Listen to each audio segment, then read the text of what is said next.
আপোনাৰ ফৰ্ডৰ গাড়ী আছে নেকি? যদি ফৰ্ডৰ গাড়ী গৰাকী আপুনি, আপোনাৰ বাবে আছে এটা বেয়া খবৰ।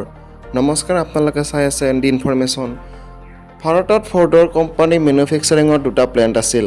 তাৰ এটা আছিল তামিলনাডুৰ চেন্নাইত আৰু আনটো আছিল গুজৰাটৰ চানান্দত।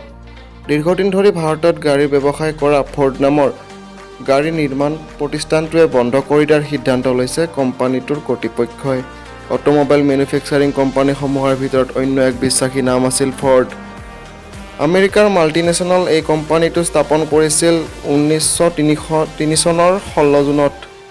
হেনৰী ফৰ্ডে স্থাপন কৰা ফৰ্ড এসময়ৰ বিশ্বৰ দ্বিতীয় সৰ্ববৃহৎ নিৰ্মাতা প্ৰতিষ্ঠান আছিল।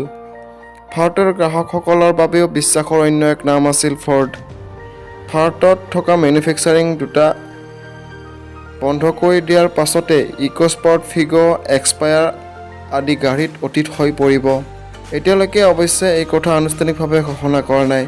জানিব পৰা মতে এই প্লেন দুটা দীৰ্ঘদিন ধৰি লোকচানত ভৰি থকাৰ বাবে গাড়ী উৎপাদন বন্ধ কৰি দিয়াৰ সিদ্ধান্ত লৈছে কোম্পানীটোৱে।